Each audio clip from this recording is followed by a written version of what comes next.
अस्सलाम वालेकुम, मेरा नाम निशा राव है। आप देख रहे हैं निशा राव पॉडकास्ट। और जो आज की हमारी मेहमान हैं ex vice president of Sindh और मेरी बहुत अच्छी दोस्त हैं, ट्रांस कम्युनिटी को बहुत सपोर्ट करती हैं, आज हमारे पॉडकास्ट में आई हैं और मुझे बहुत ज़्यादा खुशी है। और हमारे सामने हैं, हम चाहते हैं कि मैम शाज़िया कासी अपना इंट्रोडक्शन खुद करवाएंगी। अस्सलाम वालेकुम मैम, कैसी हैं आप? वालेकुम अस्सलाम। First of all thank you very much for having me on your show and wish you good luck with your new show of podcast Nisha Rao. Thank you so much for such kind words and I'm happy to hear and now the time is all yours. अच्छा ma'am, मैं आपसे court में भी बात करती हूँ, elections पे भी मिलती रहती हूँ, हम ट्रैवल भी साथ करते हैं, हम बहुत ज़्यादा मीटिंग्स में भी मिले हैं, लेकिन कभी मैंने आपको आपकी लाइफ के बारे में नहीं पूछा, आपका बचपन कैसे था और आपकी फैमिली क्या है, कभी इस तरह हमारी बातचीत नहीं हुई। तो मैं चाहती हूँ कि जो हमारे पॉडकास्ट देखने वाले नाजरीन हैं, साइमिन्स हैं, वो भी आपको सुनना चाहेंगे। आप बताएं, अपने बचपन के बारे में कुछ बताएं। बचपन बस जैसे नॉर्मल सब बच्चों का होता है, बट मैं बहुत ज़्यादा शरारती नहीं थी, बड़ी स्टूडियस किस्म की थी और स्टडी में बहुत अच्छी थी, सब कहते हैं। अब्बा क्या करते थे, कितने बहन भाई थे, आपका कौन सा नंबर था? ओके, मैं 4 भाइयों के बाद पैदा हुई थी और फिर मुझसे छोटी एक बहन है, फिर 2 भाई हैं, माशाल्लाह से 6 भाई हैं मेरे और हम 2 बहनें हैं। और I'm lucky enough in the sense कि I have support all throughout in my life from my father. मैंने प्राइमरी मेरी क्लासेस मैंने अपना प्राइमरी किया, देन मैंने अपनी ग्रेजुएशन की सेंट पैट से और LLB किया मैंने SM लॉ कॉलेज से। और मैं मज़े की बात बताऊँ निशा, जब मैंने मैट्रिक पास किया था तो उसके बाद मेरे ग्रैंडफादर ने मना कर दिया था कि मुझे स्टडी नहीं करनी है आगे। But that time my father क्यों मना किया था, वजह? अब बस उनका ख्याल था कि बस अब ये तो शादी कर लें and that's it to settle every. आपको पता है ना वो टाइम पे जो फैमिली अभी भी खैर है कि बहुत यंग एज में शादियाँ कर देते हैं लोग, लेकिन वो टाइम पे तो ज़्यादा कंजर्वेटिव माहौल थे, तो वो मतलब इट्स बीइंग नॉर्मल मेरे ख्याल में। लेकिन I don't know what my father seen in me कि उन्होंने कहा कि नहीं मेरी बेटी पढ़ेगी। तो you can call my the first feminist male in my life was my father.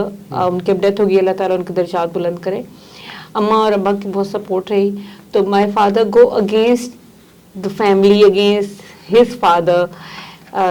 तो उन्होंने हम दोनों बहनों को पढ़ाने में और उनको एजुकेट करने के लिए बहुत स्ट्रगल किया। एंड सिमिलरली मेरी बहन है छोटी, तो उसने B.Ed किया है, अब M.Ed कर रही है और एक वेल रिनाउंड स्कूल में टीचर है, वो वहाँ पे पढ़ाती है। तो this is how I started my life. LLB मैंने किया 96 में। अच्छा। SM law college. लेकिन आप ये बताएं कि LLB ही क्यों, आपने वकालत के पेशे को ही क्यों अच्छा, किया? ये बड़ी औरतों के लिए और लड़कियों के लिए तो वकालत कहते हैं कि अच्छा शोभा नहीं है, तो आपने क्यों किया, जबकि आपने बोला कि आपके दादा आपको एजुकेशन में तालीम जारी रखने में नहीं थे वो इंटरेस्टेड थे। मैं मज़े की बात बताऊं, एक्चुअली मैंने जब B.Com किया, when I was doing my graduation ना, तो मैंने अपने अब्बा से कहा कि अब्बा मुझे BA नहीं करना है, I want to do some you know I want to get a professional degree. तो मैंने फिर B.Com किया था सेंट पैट से। अच्छा, मुझे कोई डॉक्टर बनने का कतई शौक नहीं था, बहुत डॉक्टर थे, हर बच्चे का ड्रीम होता है। बचपन में मैं भी कहती थी मैं बड़े होकर डॉक्टर बनूंगी, लेकिन डॉक्टर फिर बाद में रियलाइज़ हुआ कि डॉक्टरी के अलावा भी बहुत सारे फील्ड्स हैं जिसमें आना चाहिए। तो उसके बाद मैंने वो रिजल्ट का वेट करते हैं तो थोड़ी छुट्टियों का टाइम होता है ना, वो टाइम मुझे मिला। तो उस टाइम के अंदर मैंने एक प्राइवेट सिक्योरिटी एंड मैनेजमेंट की एक फर्म थी, उसको मैंने ज्वाइन किया। हमारे फादर के दोस्त थे वहाँ पे फाइनेंस डायरेक्टर थे, तो उन्होंने कहा कि इसको ना मतलब फाइनेंस के डिपार्टमेंट में इंटर्नशिप टाइप कर। अच्छा, वहाँ पे मेरी एक कुलीग थी, तो उसने LLB में एडमिशन लिया एंड शी सेड कि शादी मैं ले रही हूँ तो तुम भी ले लो। तो ऐसे ही ना, मतलब just we get the admission in it, वो हमने एडमिशन ले लिया। बट व्हाट हैपेंड वाज कि मैंने जब फर्स्ट ईयर हमने कर लिया तो उसकी तो 1 साल के बाद शादी होगी and she flew to America. वो शादी करके अमेरिका चली गई। अब मेरे तो गले पड़ गया। अच्छा, मेरे अंदर एक चीज है जो मेरे अब्बा ने सिखाई थी मुझे हमेशा, जो पेरेंट्स हमारे सिखाते थे कि इफ यू स्टार्टेड समथिंग तो फिर उसको अंत तक, मतलब उसके मंतकी अंजाम तक जरूर पहुंचाएं। तो फिर मैंने कहा कि फाइन, मैं कर रही हूँ LLB तो मैं इसको कंप्लीट करूँ। अच्छा, बाय द टाइम मैं वहाँ पे अकाउंट असिस्टेंट से मैं अकाउंटेंट हो गई थी, तो I was drawing handsome salary, pick and drop and सब कुछ था। तो मुझे वहाँ पे फिर किसी ने मुझसे कहा कि अगर आपने लॉयर बनना है तो it's a full time job. तो then I resign from my job, और मेरे जितने भी बेनिफिट्स थे फॉरफिट हो गए थे। उन लोगों ने कहा कि नहीं बस ठीक है, अगर आप ऐसे ही जा रही विदाउट नोटिस। तो फिर मैंने ज्वाइन किया मैडम नवीन मर्चेंट को। जब जब आप स्टार्टिंग में कोर्ट में एंटर हुई थी तो वहाँ पर तो बहुत ज्यादा मर्द होते हैं और आप तो एक फीमेल थी और फिर उस टाइम पे आपकी एज कम थी, तो वो कैसा आपको फील हुआ कोर्ट जब नया नया स्टार्ट किया, रोज प्रैक्टिस के लिए आना, और क्या क्या मसाइल आपको उस टाइम पे? अच्छा निशा, मेरे ख्याल में मसाइल शायद अभी भी हैं ख़वातीन के लिए जितने कि उस वक्त थे, लेकिन अब ज़्यादा शायद हाईलाइट हो जाते हैं। अच्छा, जब मैंने, और आप बिल्कुल ठीक कहती हैं कि जब मैं आई थी पहले दिन कोर्ट में, तो क्योंकि मेरा कोई बैकग्राउंड नहीं है लॉ फर्टिनिटी से ना कि मेरे चाचा मामा ताया कोई भी नहीं थे, तो I was like all alone self made type of person like my father. तो मैं अपने ख़ानदान की शायद पहली ही थी खातून जो इस प्रोफेशन में आई थी। ठीक है, डॉक्टर्स भी हैं, अदर फील्ड्स में भी हैं, आर्मी में भी हैं, मतलब मुख्तलिफ फोर्सेस में भी हैं, सब जगह हैं, लेकिन वकालत का शोबा किसी के पास भी नहीं था। तो जब मैं आई तो हार्डली हाई कोर्ट के अंदर मैंने देखा था 20 खातून वकला थी जिनको मैं देखती थी कि वो प्रैक्टिस करती हैं, और इतना बड़ा हाई कोर्ट था। एंड जो स्ट्रगलिंग टाइम, अच्छा उस वक्त मुझे कोई जानता भी नहीं था, तो अब वो जो बैच हमारे साथ पास आउट होके आया था, तो वो एक ही किसी सीनियर के पास जाके बैठ गया था। तो चूंकि मेरे थोड़ा सा एज था प्रोफेशनल लाइफ का, तो I was more confident than them the other, जो मेरी ग्रुप की लड़कियां थी, लड़के थे। तो वो उसका रीज़न ये था कि मैंने वो इंटर्नशिप जो की हुई थी, फिर वो तकरीबन इंटर्नशिप से मैं परमानेंट वहाँ पे जॉब भी कर रही थी, तो एक साल तो की हो ही गया था। तो आई गॉट दैट कॉन्फिडेंस, और थोड़ा सा मेरा PR, अच्छा पब्लिक रिलेशन, मेरी रिलेशनिंग वाला एलिमेंट मेरे अंदर ज़्यादा था। तो मुझे वहाँ पे वो ड्राफ्टिंग वगैरह, और मुझे उन सीनियर ने खुद ही ना सिखाना, और मुझे कोर्ट में अपीयरेंस का मौका दिया।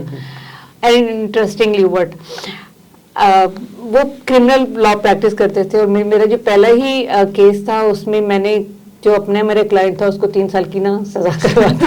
अपने क्लाइंट को अच्छा, मुझे आज भी याद है नुसरत आला अलवी साहिबा थी, एंड आई डोंट नो वो फाइनल आर्गुमेंट का मैटर था, आई डोंट नो कैसे बात करनी है, क्या करना है, starting period. But madam Nusrat आला अलवी थी, ADJ थी वो, तो उनके सामने वो केस लगा हुआ था। देन शी गाइडेड मी, उन्होंने कहा कि देखें आप ये पढ़ें ये पढ़ें पढ़ें। अच्छा, जैसे जैसे उन्होंने, मैं वैसे वैसे पढ़ती चली गई इसको, मतलब मैंने विदाउट एक्सपीरियंस आपको कुछ भी नहीं पता होता। वैसे भी उसके तकरीबन वो बेल पे 2.5 साल से तो था ही, तो उसकी सजा वगैरह होके, लेकिन वो कन्विक्ट हो गया था ना, तो वो बाद में ना उसने मेरे नाम का कॉल करवा रहा था, मैं लेडीज बाथरूम में चली गई थी, तो I was bit scared of it कि यार ये तो मैंने गड़बड़ कर दी, अब तो ये मुझे छोड़ेगा नहीं।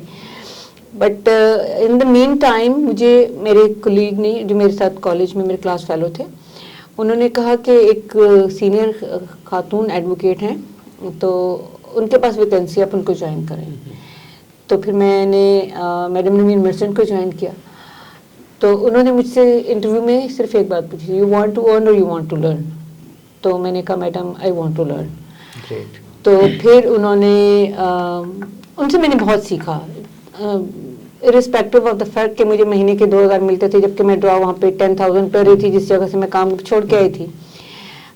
लेकिन ये कि मेरे ऊपर शायद किचन का इतना प्रेशर नहीं था कि मुझे घर का किचन चलाना है, तो वो किराए मैं 2 बसेस बदल के जाती थी।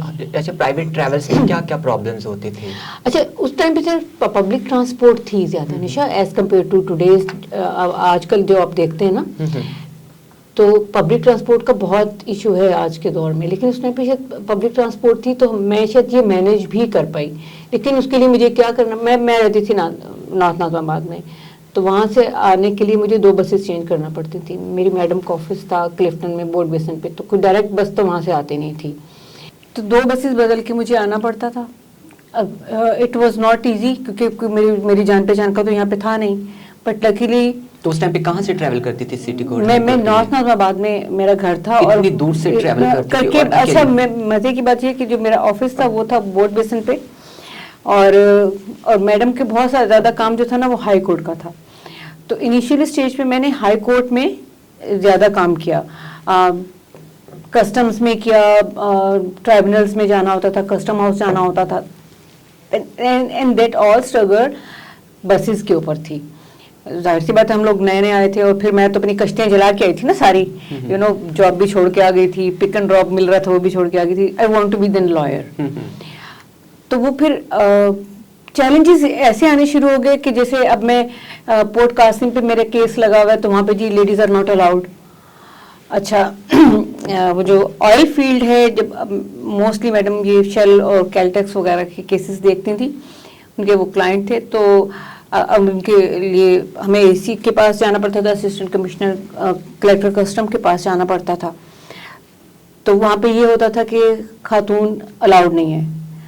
तो I was making the argument, यार आई एम अ लॉयर, तो कोई जेंडर नहीं होना चाहिए उस वक्त भी। मतलब आई वॉज सो डेयरिंग कि मैं मतलब आपको पता होता कि आप वकील हैं तो आप आपको एक अथॉरिटी के साथ भेजा है। तो मैंने कहा बात सुने सर, मैं एक वकील हूँ, तो फिर मुझे वो जो कमांडर होते थे उनसे परमिशन लेनी पड़ती थी। अच्छा, नॉट बिकॉज कि कोई जेंडर उसका कोई इशू था, वो ये कहते थे, उनका कहना ये था कि सिक्योरिटी होता है मैडम, इवन हमारी फैमिलीज भी अलाउड नहीं होती हैं, शिप के ऊपर जाके आपने केस चलाने होते हैं, ठीक है। तो पोर्ट कासिम में से जाना होता था मुझे, कस्टम हाउस जाना होता था, यार्ड पे जाके हेयरिंग करनी होती थी। तो स्ट्रगलिंग बहुत ज़्यादा रही, डिफ़िकल्टीज बहुत रही, और बाज़ दफ़ा मुझे और मेरी सीनियर को कुछ वहाँ पे जो और जिनके पास जिन ट्राइब्यूनल्स में हमारे वो होते थे केसेस, जैसे कोस्ट गार्ड के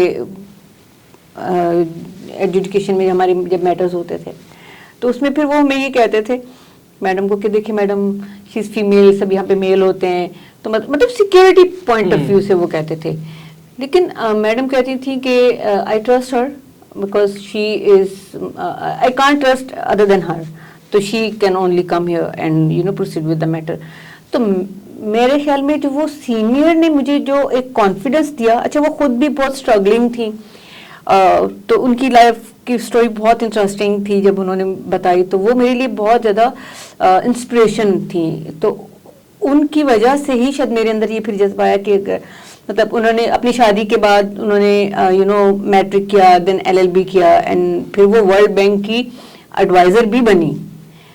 तो she did so much in her life, तो वो आई एम लकी इनफ कि मैं उनके अंडर काम कर रही थी। अच्छा, तो उन्होंने मुझे बहुत हार्ड वर्क करवाया। अच्छा, कभी कभी ऐसे जो आपने बता रही है कि ट्रैवल करने में, केसेस चलाने में ये इतनी जो आपको प्रॉब्लम फेस करना, कभी दिल में ये ख्याल आता था कि अब मैं वकालत को खैराबाद कर दूं, बहुत मुश्किल काम है, स्ट्रगल है, मर्दों के बीच में जाना, ये चीज़ें, कभी ऐसा फील होता था आपको? नहीं, मैंने आपको कहा ना निशा कि मैंने तो कश्तियाँ जला के आई थी। अब बहुत इंटरेस्टिंगली बात, जब मैंने LLB कर लिया भाई वाज ओके, और जब मैंने कहा कि मैं प्रैक्टिस करूंगी, तो वोंट यू बिलीव मेरे भाई हैं वो जर्नलिस्ट हैं, और इस वक्त भी वो हम न्यूज़ पे शायद एग्जीक्यूटिव न्यूज़ प्रोड्यूसर हैं। तो उन्होंने मेरे से बातचीत बंद कर दी थी। हमने एक घर में रह के 2 साल तक एक दूसरे से बात नहीं की थी। वो अगेंस्ट हिम बिकॉज भाई, हाँ मेरे सगा भाई। अच्छा, वो इस वजह से नहीं कि उनको मुझ पे ट्रस्ट नहीं था या मेरी वजह से, वो कहते थे कि चूंकि वो जर्नलिस्ट थे तो वो ऑफ कोर्स कोर्ट प्रोसीडिंग भी कवर करते थे, कोर्ट का माहौल भी जानते थे, और आप खुद जाती हैं सिटी कोर्ट में, आपको अंदाजा है।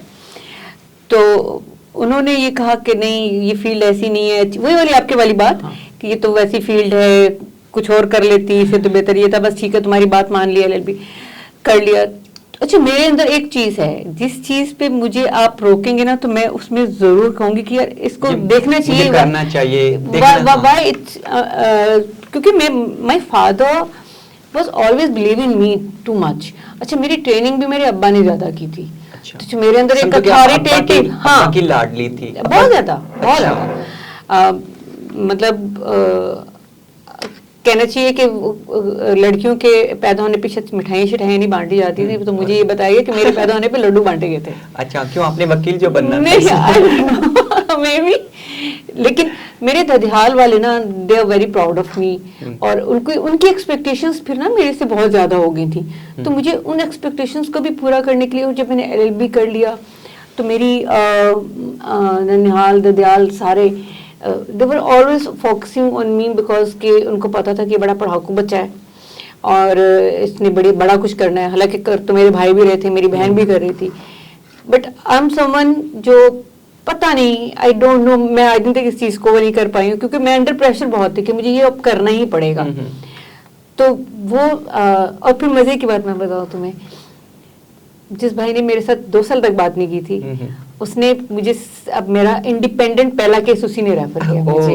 Great great. तो इट मीन्स कि उसने मुझे देखा कि how I carry my self, I can fight, I can safely do things, hard working में कोई इशू नहीं है। और जबकि हम ना ऊपर नीचे के बहन भाई होते हैं ना, कि दोस्तियां भी बहुत होती हैं और दुश्मनियां भी बहुत होती हैं। अगर बहन भाइयों की दोस्ती हो तो बहुत अच्छी दोस्ती, अगर दुश्मनी हो तो फिर बहुत दुश्मनी। नहीं, लेकिन वो हम लोग का एक कंपटीशन रहता था ना, दोनों बहन भाई का हमारा। तो जब 2 साल आपने बात नहीं की, तो क्या बीच में कभी ऐसा मौका नहीं आया कि चलो मैं सॉरी बोल देती हूँ, या उन्होंने कभी नहीं, अक्कड़ में फिर हम दोनों ही थे बराबर के। वो अफलातून था तो मैं तो फिर झांसी की रानी थी ना, और फिर मुझे अब्बा का सपोर्ट था। तो मैं हाँ नहीं, तो मतलब अब्बा इज द फाइनल अथॉरिटी, घर के जब सरबराह ही आपके फेवर में थे तो आप, लेकिन बहरहाल उसने अपना वो रखा। लेकिन जब उसने मुझे वो केस भेजा तो दैट वाज अ डे कि जिसने मुझे, फिर मैंने मुड़ के पीछे नहीं देखा। लेकिन बहुत हर्डल्स आती हैं, आपको कैसे चलना चाहिए, आप कितनी देर तक वहाँ पे खड़ी हुई हैं, किसके साथ बात कर रही हैं, तो ये गॉसिप्स बहुत होती थी। तो आप यकीन करें कि शायद मैंने अपनी बहुत ज्यादा लाइफ एंजॉय भी नहीं की है। जैसे आज की मैं बच्चियों को मैं फिर भी देखती हूँ कि यू नो, मेरी जो सीनियर थी ना, उन्होंने मुझे प्रोफेशनली बहुत ग्रूम किया। उन्होंने क्या कहा कि शादिया, आपके लुक से लगना चाहिए कि आप प्रोफेशनल हैं, then client will take you serious, कि नहीं ये काम करने के लिए आई है और काम ही करेगी। तो कहते हैं ना कि लुक्स मैटर नहीं करते हैं, नहीं, आपकी अपीयरेंस बहुत ज्यादा मैटर करती है। मतलब मैं सैंडल पहन के एक दिन चली गई थी, तो उन्होंने कहा शादिया ये ना कंफर्टेबल नहीं रहता ना चलने फिरने में, क्योंकि वो खुद भी ऐसे। तो उसके बाद से मैंने कभी भी चप्पल नहीं पहनी, कभी सैंडल नहीं पहने अपने वर्किंग टाइम के ऊपर।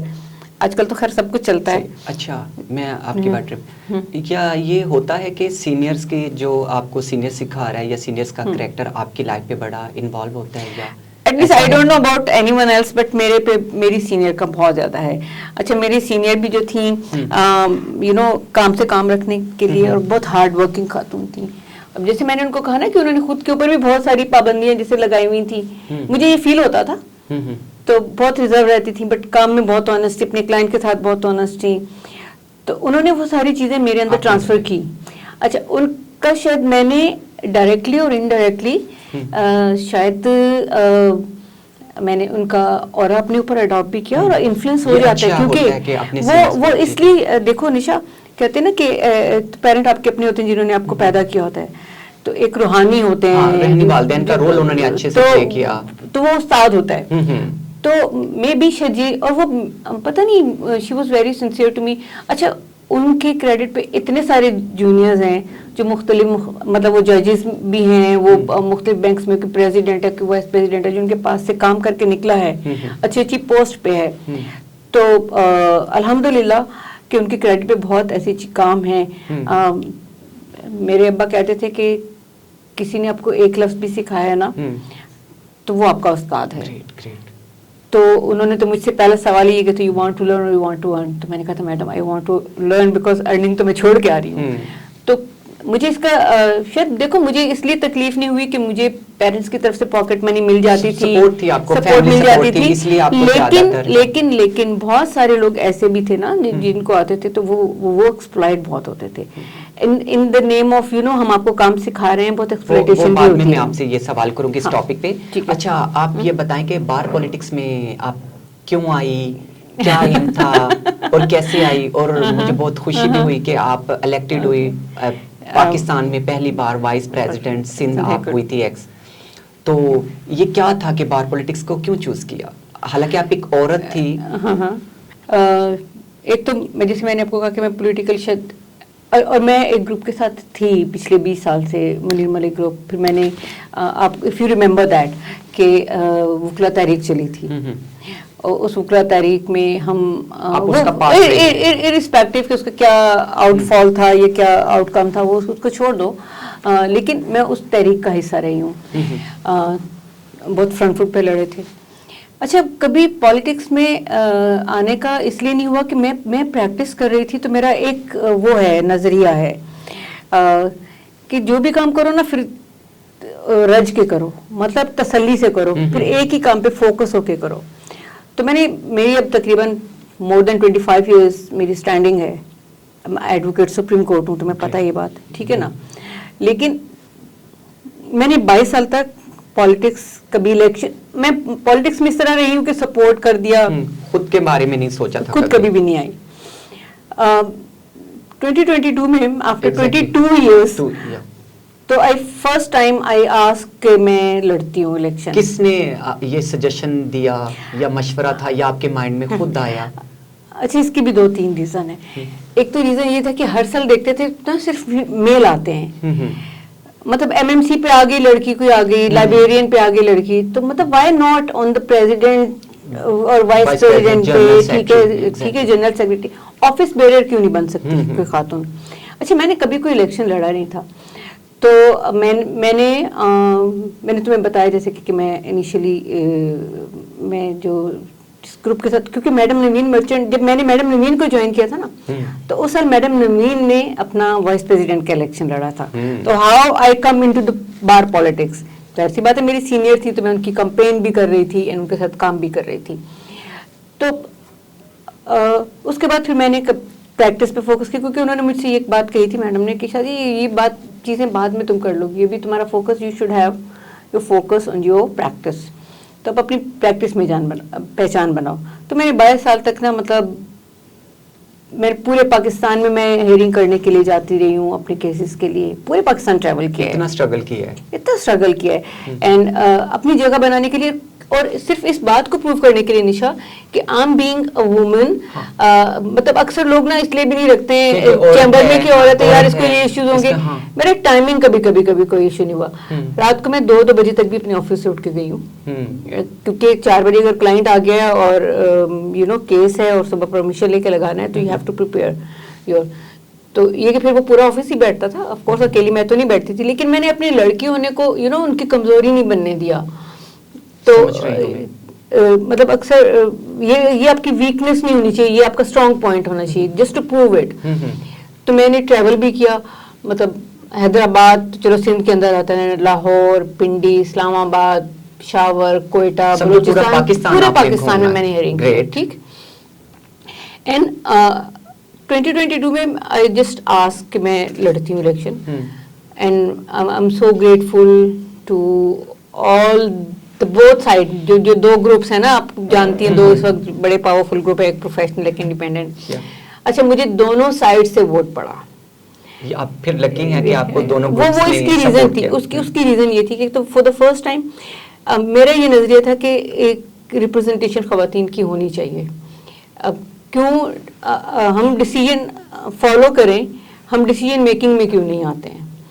और इसके लिए मैंने फिर ये डिसाइड किया कि मुझे बाहर पॉलिटिक्स में आना चाहिए, लेट इट बी।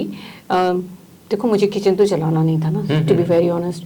बच्चे मेरे बड़े हो गए थे, यू नो माई किड्स, मेरा बेटा भी लॉयर है अब तो, ही इज इन प्रैक्टिस।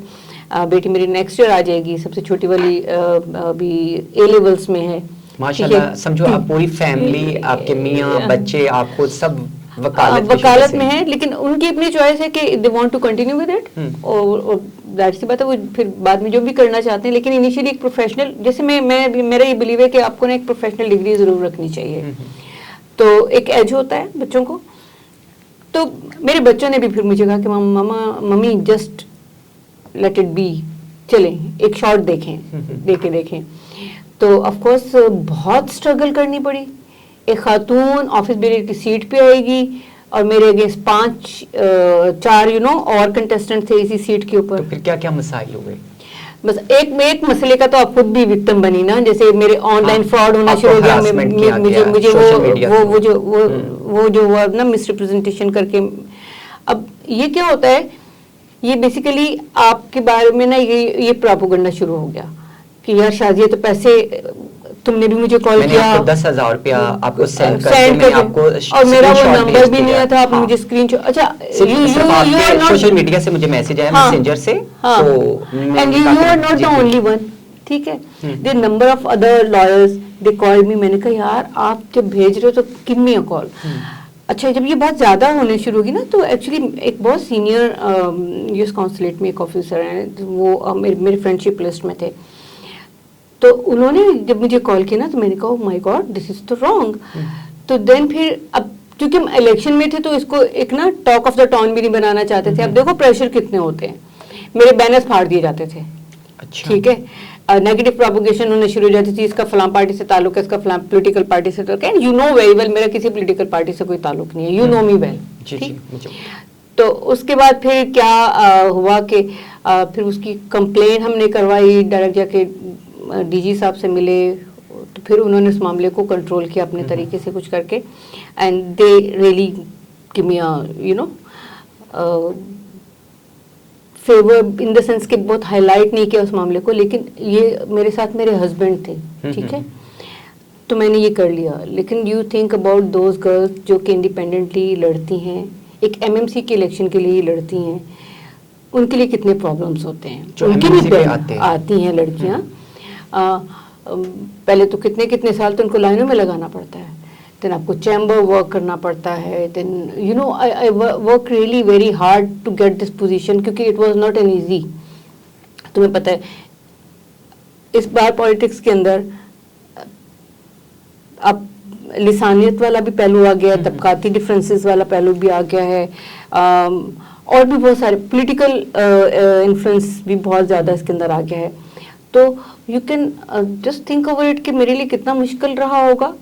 जब इलेक्शन खत्म हो गया था और आप इलेक्टेड हो गई थी vice president of high court Sindh, तो उस टाइम फिर कैबिनेट की तरफ से या आपको वैसे ही, मैं नाम नहीं लेना चाहती, तो क्या क्या प्रॉब्लम फेस हुए?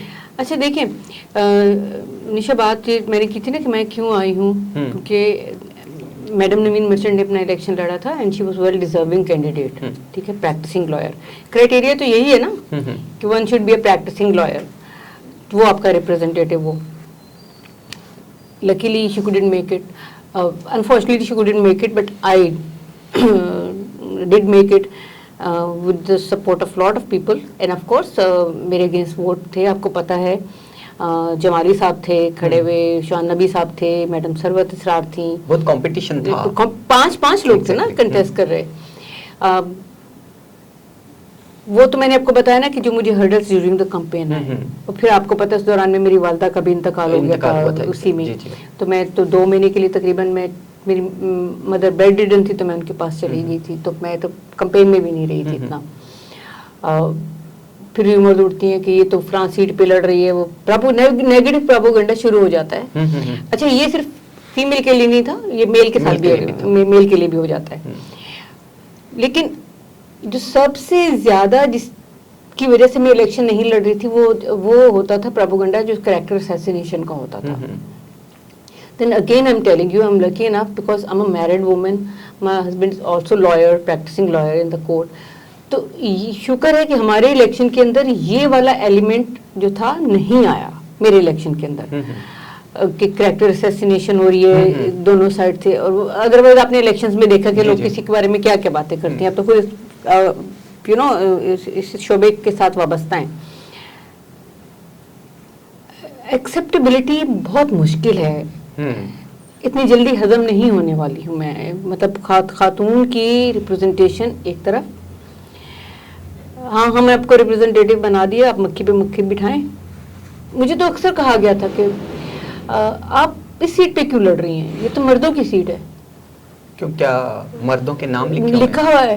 तो मैंने कहा नहीं, एक्चुअली मैं लॉयर हूँ और मैं बार की मेंबर हूँ, तो मुझे लगता है कि मुझे इस सीट के लिए लड़ना चाहिए। तो ये मेरे बहुत सीनियर लोगों ने ये बात कही। अच्छा। कि ये मर्दों की सीट है। जब इलेक्शन हो गया उसके बाद मतलब इस बात पे एतराज हो गया कि आप जो फातह खानी नहीं करवा सकती हैं। मैं खुद तो फातह नहीं पढ़ रही हूँ ना भाई, मैं तो किसी मेल बंदर को बुला रही हूँ, अब किसी की डेथ हो गई है किसी भी बार के मेंबर की, तो उसके लिए दुआ मगफरत करवा रही हूँ। इस बात पे एतराज नहीं करवा सकती। फिर आपको पता है मैंने वुमेन क्रिकेट टीम बनाई थी। जी। उस पर भी सुना था मुझे इश्यूज हुए थे आपको। नहीं, वो इश्यूज ऐसे हो गए थे कि मेरा पूरा फुल फ्लेज वो प्रोग्राम तैयार था। संडे को फाइनलाइज हो गए थे। मैंने ग्राउंड बुक करवा लिया था, टीम्स की ट्रेनिंग करवा रही थी।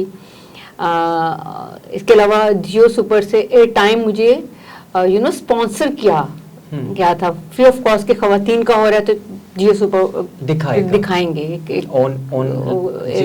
लाइव। उससे 2 दिन पहले ये फटा हो गया कि जी स्पोर्ट्स कमेटी को देंगे। हालांकि एक स्पोर्ट्स कमेटी एक्सक्लूसिवली बनाई गई थी क्योंकि ये वुमेन क्रिकेट टीम थी तो कॉन्स्टिट्यूट हुई थी। वो मेरे पास अभी भी रिकॉर्ड का हिस्सा है, आप कभी भी जाएंगी, अब जाके मेरी फाइल वाइस प्रेसिडेंट की फाइल खोलेंगी, आप निकाल के देख लेंगी उसके अंदर के उसमें मैं थी। I was supervising. मेरे साथ मैडम हुमैरा राना थी जो ऑनरेरी एडिशनल जॉइंट सेक्रेटरी की सीट जो मखसूस नशिस्त है उस पर वो खातून की रिप्रेजेंटेशन के हवाले से आई थी। और एक हमारी वो थी क्या कहते हैं मेंबर मैनेजिंग कमेटी सरीना रफ़ीक साहिबा, और उसके साथ असलम भाई थे, असलम राजपूत साहब एडवोकेट साहब थे, और एक आध कोई और बंदा था। अच्छा, मैंने फिर ये भी किया था कि मैंने स्पॉन्सरशिप क्लब की और मैंने बार में जो मेरी ओपोनेंट खड़ी हुई थी सरवत इसरार साहिबा, मैंने उनको साथ में लिया as an official team official के लिए उनको, ताकि I believe in the inclusivity. तो I don't know then what happened all of a sudden के जी स्पोर्ट्स कमेटी बनेगी, ये होगा वो होगा। मुझे नहीं ये चीज़ समझ में नहीं, लेकिन वो क्रिकेट की टीम का मैच आज दिन तक नहीं हो सका। और अभी भी जो मैच हुआ था पिछले साल तो उसमें मुझे खुद बुलाया उस वक्त के जनरल सेक्रेटरी साहब ने कि मैडम आप अपनी टीम अनाउंस कर दें। तो मैंने कहा ठीक है, आप लिख लें। मेरी पे बात नहीं की किस पे कि हमारे टाइम में तो इस तरह के इश्यूज हुए और अब बनाई जा रही है टीम। नहीं तो लेकिन उन्होंने भी क्या किया, वो जो टीम ऑलरेडी बनी हुई थी जिसको मैंने ट्रेनिंग करवाई थी और उसको आपने सिलेक्ट किया था सब। हाँ, और पता है क्या, नॉट ओनली दिस निशा, मैंने फर्स्ट क्लास क्रिकेटर से उनकी ट्रेनिंग भी करवाई थी। उनके यूनिफॉर्म के लिए स्पॉन्सरशिप मैंने ली, उनके किट के लिए मैंने स्पॉन्सरशिप ली, और वो सारे check Sindh high court bar association के नाम पे मैंने लिए, और इन Sindh high court bar association के अकाउंट में गए वो चेक। मैंने अपने नाम पे 1 टका नहीं लिया, ठीक है। मैंने खवातीन के लिए लॉकर्स के लिए मैंने पर्सनली नो डाउट शाह भाई ने कहा कि नहीं मैं करता हूँ, तो मैंने कहा नहीं शाह भाई ये छोटा सा है, आप बड़ा क्यों काम कर लीजिएगा, मैं ये छोटा सा काम कर लेती हूँ। तो वो ये लॉकर्स मैंने इनको करवा के दिए।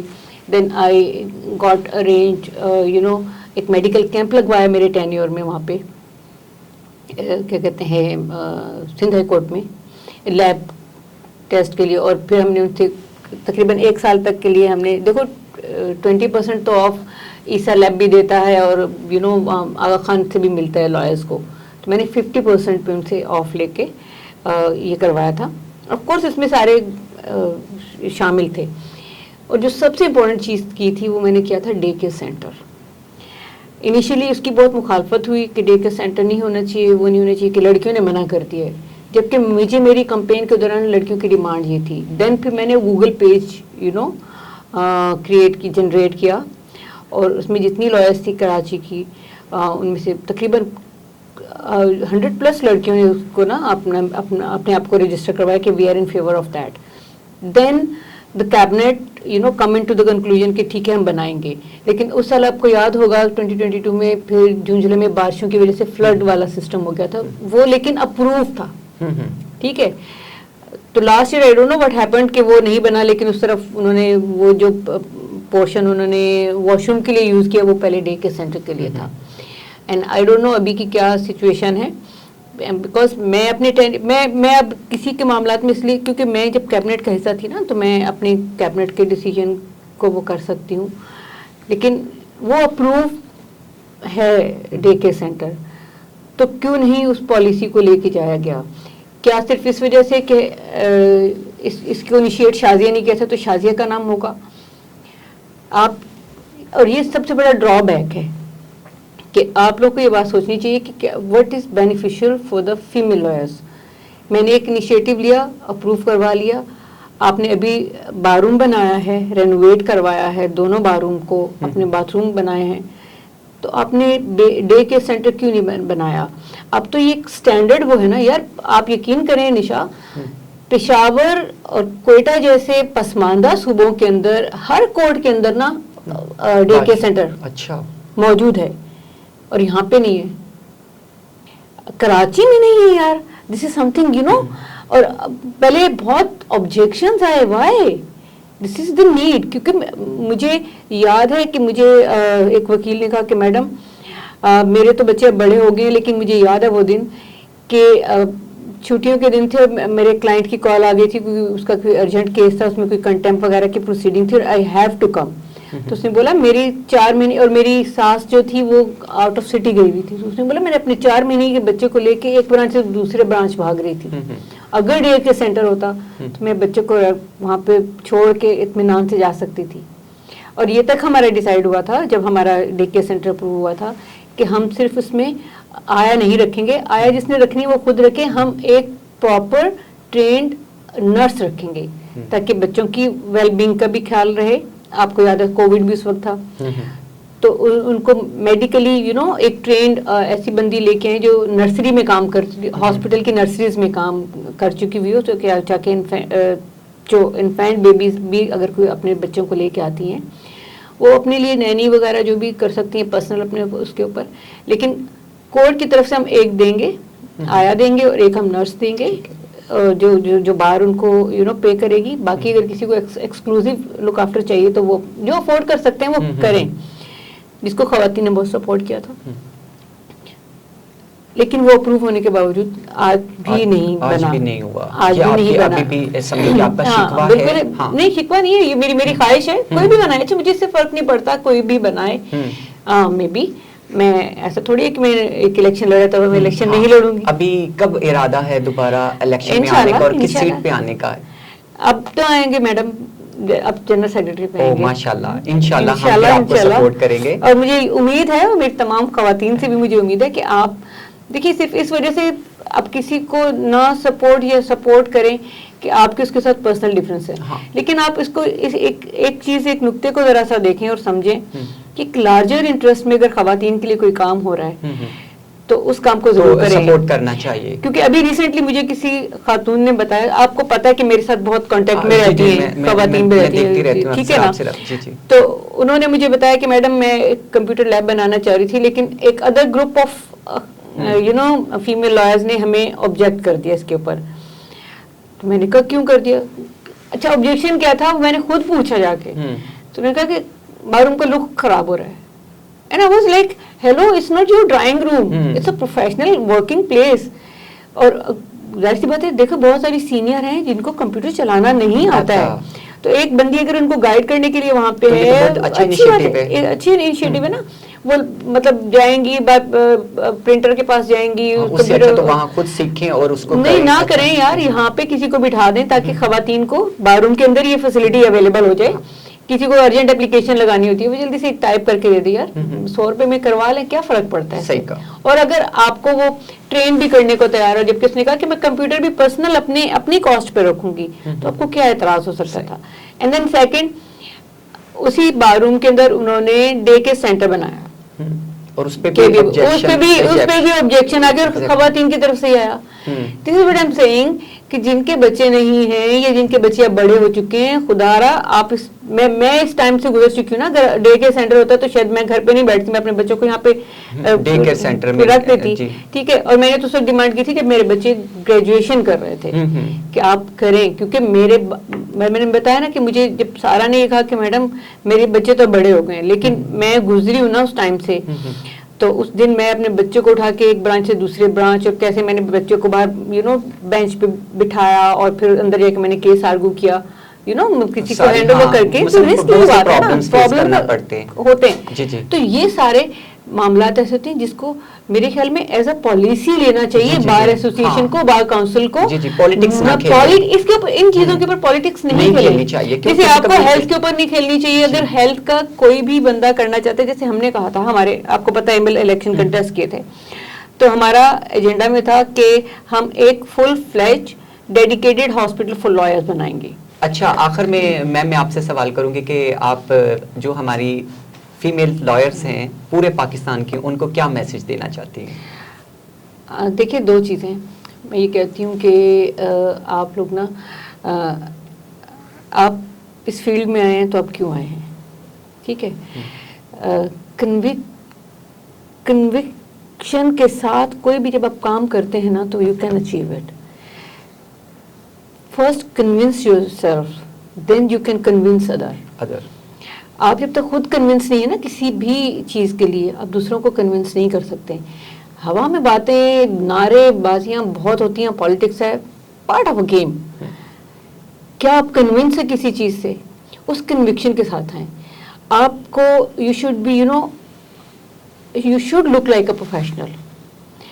आप मॉडल नहीं हैं कि आपको मतलब ये बात मेरी बहुत सारी बहनों को बुरी लगेगी, लेकिन मैं ये कहना इसलिए चाहती हूँ क्योंकि मैंने इसके बेनिफिट्स देखे हैं कि जब आप जितना आप simple focus on your case, well preparation के साथ आप जाते हैं कोर्ट के अंदर, तो आपको लोग सीरियसली लेते हैं, जजेस आपको सीरियसली लेते हैं, क्लाइंट्स आपको सीरियसली लेते हैं। इसके साथ साथ एक हरासमेंट वाला जो इशू है उसको मैं डिस्कस करना भूल गई थी, वो बहुत इम्पॉर्टेंट है। बहुत सारे हरासमेंट लॉज हैं, मतलब वर्क प्लेस हरासमेंट एक्ट आ गया, वुमेन हरासमेंट एक्ट आ गया, हरासमेंट एक्ट आ गया, एंटी रेप वगैरह वगैरह वगैरह वगैरह वगैरह सब चीज़ें हैं। एक बेसिक चीज़ जो है वो समझने की ज़रूरत है। हम लोग क्या कहेंगे कि जो मंत्र है ना, इससे बाहर निकल आए, लोग क्या कहेंगे, ये वो मंत्र है जिसे पढ़ के हम पे फूंक दिया गया है, और लोग क्या कहेंगे के चक्कर में हम कुछ भी नहीं कर पाते हैं, और उसी चीज़ को हम वो बना के एक बेस हमें हरास किया जाता है। अब हरासमेंट जरूरी डर होता है हमारे अंदर, है ना, हम बता नहीं सकते। अच्छा क्या हरासमेंट होती है? हरासमेंट ये नहीं कि आपको फिजिकली कोई हरास कर रहा है, ये भी हरासमेंट होती है कि आपको इतना अंडर प्रेशर किया जाए कि आप परफॉर्म ही नहीं कर सके। ठीक है, अब मेरे दाएं बाएं दो मर्द खड़े हुए, मेरे सामने सुनने वाला जज भी मेल है, दो जो उधर ऊपर रीडर बैठा हुआ है और जो स्टेनो बैठा हुआ है वो भी मेल है, टोटल मेल्स में ठीक है ना, एक फीमेल है, तो आपको एक हरासमेंट फील होती है, और एट टाइम्स आपके ऊपर ऐसा आपको जब आर्गू किए जाते हैं तो ऐसे जेस्चर दिया जाता है। तो लेकिन आजकल की जो यंग जनरेशन है, मुझे उससे बहुत उम्मीदें भी हैं, और वो बहुत अच्छा काम भी कर रही हैं लड़कियां, और जो हमने देखा सीखा उसकी बेस पे मैं सिर्फ ये कहना चाह रही हूँ कि अपने आप को कंपोज करें और कन्विक्शन के साथ आएं। ठीक है, टाइम पास के लिए नहीं आए आप, क्योंकि आपको अगर वकालत करनी है तो hard work is the key. इस प्रोफेशन में वन टेक है, आपको रीटेक का आपको मौका नहीं मिलेगा अगर आप आ रहे हैं तो मेहनत करें। बिल्कुल, ये बिल्कुल वैसी बात है अनिशा, जैसे आप ना एक स्टेज पे परफॉर्मेंस करने वाले एक आर्टिस्ट होता है ना, इसी तरह आप होते हैं। आपको एक चांस जिंदगी में जरूर मिलता है, और उसको गंवाना नहीं चाहिए, और आप परफॉर्म कर देंगे तो पीछे ना इतनी सारी ऑडियंस बैठी हुई होती है आपको सुनने के लिए, कि वो आप उसी में से आपके क्लाइंट्स बन जाते हैं, कि how much you are sincere with your client, with your case. और केस लेने से पहले ये जरूर सोचें और लीगल बार एक्ट जरूर पढ़ लें कि आपको कौन से केसेस लेने चाहिए और कौन से केसेस नहीं लेने चाहिए, क्योंकि आई टोटली अंडरस्टैंड, महंगाई बहुत है, फाइनेंशियल प्रॉब्लम्स बहुत हैं, सबके कहना आसान है, करना मुश्किल है, लेकिन कन्विक्शन के साथ आप जब कुछ करते हैं, थोड़े सब्र के साथ, हौसले के साथ, अच्छा, मुझे तो कर एक सकते सवाल हैं। याद आ गया कि आजकल केसेस में भी बड़ा कंपटीशन चल रहा है कि कोई वकील है 10 हज़ार रुपए में केस कर देता है, और इस पर आप क्या करेंगे? अक्सर देखने में आता है कि अगर आप पैसे की डिमांड ज्यादा करते हैं, वो कहते हैं फलाना वकील हमारा इतने पैसे ले रहा है, आप इतने ज्यादा क्यों बता रहे हैं? अक्सर मुझे वकील ये बातें बता रहे होते हैं, इस पर मैम आप क्या कहेंगी? अच्छा, ये कोई आज की बात नहीं है, ये मेरा पर्सनल एक्सपीरियंस भी है। अच्छा। हाँ, मेरे पास जब मैंने अपना इंडिपेंडेंट वर्क स्टार्ट किया था, तो मेरे पास जब फर्स्ट टाइम आए थे एक वकील क्लाइंट आया था, तो मैंने उनको मैंने एक फीस बताई, तो उन्होंने कहा कि मैडम वो तो सुप्रीम कोर्ट के वकील हैं, वो तो इसके आधे से भी आधे में कर देंगे। तो मैंने फाइल बंद की, मैंने कहा सर आप ले जाए। ये हाल है हमारा। नहीं, वो उसकी रीजन है, उसकी रीजन है। देखिए, मुझे मेरी एबिलिटी पता है, किसी को अपनी एबिलिटी पता है, ठीक है। अच्छा, एक बहुत बड़ा मसला है ये निशा, हम ना चाहते हुए भी लीगल फ्रेटर्निटी की बात कर ही रहे हैं। ये अक्सर ये क्वेश्चन किया जाता है। उसका रीज़न ये है कि आप देखें इतने इनएक्सपीरियंस्ड, मतलब मुझे तकरीबन 2 साल तो सिर्फ ना फाइल पकड़ के ब्रांचेस के चक्कर ही लगाती रही, और मैंने बहुत सीखा उससे। मुझे मैडम ने कहा था कि शादिया आपके लिए ड्राफ्टिंग बहुत आसान है, ये आपने बताया है, ये ठीक पढ़ना और ये करना ये बहुत इजी है, लेकिन आपको टेक्निकली जो ब्रांचेस का वर्क है, जब वो कवर कर लेंगी ना, तो आपको सब चीजें आ जाएंगी। आजकल का बच्चा जो है ना, वो आता है, उसने एक दो अच्छी लॉ फर्म के साथ इंटर्नशिप कर ली, उसके बाद उसने अपना ऑफिस खोल लिया, उसको कोई एक्सपीरियंस नहीं है, ठीक है। उसके लिए 5,000 रुपए वाला भी चलेगा, वो 10,000 रुपए भी इतनी बार्गेन होती है, जैसे ना मतलब सब्जी की दाव मतलब वो हो रही है। क्या हमें सीनियर अच्छे मिलना बंद हो गए हैं, या हमने फॉलो करना छोड़ दिया? This is the question we should, everybody should ask each other. देखिए, मैंने अपनी पूरी आपके साथ जो मेरी बात जर्नी शेयर की, और मैंने अपनी स्ट्रगल की जब शेयर की मैंने, तो मैंने आपको क्या, मैं बार बार अपनी सीनियर का जिक्र करूँ, उसके बाद भी मेरी जिंदगी में सीनियर आए होंगे, लेकिन जिसने मुझे एक जगह पे स्टैंड किया, पकड़कर चलना सिखाया, ठीक है ना, लेकिन उसने मुझे साथ में मोरालिटी भी सिखाई, उसने मुझे हार्ड वर्किंग भी सिखाई, उसने मुझे ईमानदारी भी सिखाई, उसने मुझे कहा कि फाइट भी करना है, ठीक है, और उसने मुझे ये बताया कैसे ग्रेसफुली फाइट करना है। तो उस वक्त चैम्बर्स ये काम करते थे, अब चैम्बर्स गाइड नहीं करते हैं। अब बच्चे जो हैं आ गए खुद फील्ड में, उन्होंने बोला हमने बैरिस्ट्री की है, हमारी इंग्लिश अच्छी है, तो हम तो बस यार एक तो पीले स्कूल वाला है, इसको छोड़ो। तो अच्छा, लोग भी मुतासर होते हैं ना। हमारे मुल्क में वैसे क्राइटेरिया क्या है हमारी सोसाइटी का, जिसको इंग्लिश अच्छी है वो सबसे अच्छा है।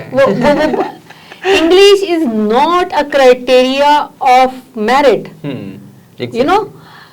तो यहाँ पे आके बात हो जाती है खत्म, ठीक है। तो वो बच्चा आया है, इंटीरियर से आया है, या चाहे वो यहाँ का रहने वाला है, उसको शाम को लेके जाने हैं अपने घर में पैसे, उसमें जाके यू नो, या जहाँ पे भी उसने अपनी रिहाइश रखी हुई है, उसने उस रिहाइश का किराया देना है, उसने रात का खाना खाना है, उसने पेट्रोल डालना है अपने, तो उसने कुछ ना कुछ कमा के लेके जाना है। और ये वो चीज़ है जिसके लिए बार काउंसिल को सोचना चाहिए, हमारी बार एसोसिएशन को सोचना चाहिए, क्योंकि हमने इनको प्रिपेयर करना है for the next generation to come. We are the last one जो अपने सीनियर्स को याद कर रहे हैं। आई डोंट बिलीव कि अभी जो आने वाली जनरेशन है वो तो सब कह रहे हैं कि हम इंडिपेंडेंट हैं, exactly. क्योंकि हमने उनको गाइड नहीं करने का ना सोचा है, ना ही हम उनके बारे में कोई सोच रहे हैं। मैं सिर्फ दूसरों को ब्लेम क्यों करूं, I am including my self. शायद हम उतने अच्छे सीनियर नहीं थे, इसलिए आप जो ये सब बातें कर रही हैं, डिस्टर्ब बातें कर रही हैं, तो शायद इसकी वजह यही है, क्योंकि हमें अच्छे सीनियर मिले, उन्होंने हमें हम जिस मकाम पे उन्हीं की वजह से है ना। मैम शाजिया, आपका बहुत बहुत शुक्रिया, आप पॉडकास्ट में आए और आपकी लाइफ जो आपने अपनी स्टोरीज शेयर की है, कोर्ट के बारे में बताया, अपनी इलेक्शन में इलेक्टेड उसके बारे में बताया, बात करके बहुत अच्छा लगा। अभी मैं आपसे इजाज़त चाहती हूँ, और मैं अभी अपने जो नाजरीन हैं उनसे भी इजाज़त चाहती हूँ कि इंशाल्लाह नेक्स्ट टाइम हम नए पॉडकास्ट के साथ और नए मेहमान के साथ हाजिर होंगे। अल्लाह हाफिज़।